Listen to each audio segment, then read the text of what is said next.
वसुदेव जी चल दिए। भगवान को जैसे बाहर निकले, लेकर क्या देखा, तेज हवा चल रही है, घनघोर रात्रि, बिजली कड़क रही है, चांद अभी निकला ही है, चारों तरफ घनघोर बारिश, इतना जल भरा हुआ है, जीव जंतुओं की आवाज आ रही है, मेढक मजीरा और पक्षी बोल रहे हैं, सन्नाटा छाया हुआ है पूरे ब्रजमंडल में। 20,000 सैनिक सब सो गए, कंस के सारे सैनिक सब सोए हुए हैं। वसुदेव जी ने एक सूप में रखकर ठाकुर जी को और आगे बढ़े।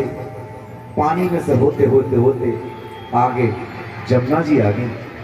अब जमुना जी का बहाव इतना, जैसे वसुदेव जी को बड़ा भय लग रहा है, इतने भयभीत हैं वसुदेव जी, लेकिन क्या करें, जाना तो पड़ेगा।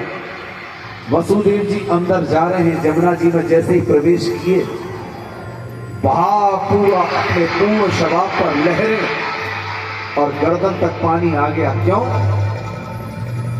यमुना मैया कह रही है कि मेरे पति का प्राकट्य हुआ है, मैं भी तो दर्शन करूंगी उनके। तभी भगवान ने अपना चरण बाहर निकाला, यमुना मैया से जैसे स्पर्श हुआ, यमुना जी का बहाव धीरे घुटने घुटने तक पानी हो गया। वसुदेव जी पहुंचे, नंद भवन में पहुंचे। नंद भवन में सब सोए हुए हैं।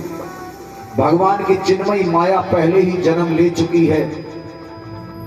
यशोदा जी के यहाँ पर जो कन्या लेटी हुई थी, उस कन्या को वसुदेव जी ने उठाया और लल्ला को यशोदा मैया के बराबर में लिटाकर और वापस मथुरा की तरफ चल दिए, कारागार की तरफ चल दिए। और जैसे ही कारागार में आए, सारे दरवाजे धीरे धीरे बंद होते गए और सब जितनी भी बेड़ियां और हथकड़ियां थी वसुदेव जी के और देवकी के दोबारा पुनः हथकड़ियां और बेड़ियां पड़ गई।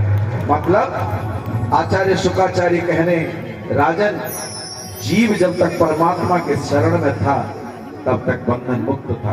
अब माया की शरण में आ गया, बंधनों में जकड़ गया। और जैसे ही लाली आई, रोने लगी, चिल्लाने लगी। कैसे चिल्लाने लगी, जरा बताओ, जरा कैसे रो रही थी लाली? बच्चा छोटा सा कैसे रोता है मालूम है? इतनी जोर का रोता है, इतनी जोर का रोता है, इतनी जोर का रोता है बच्चा।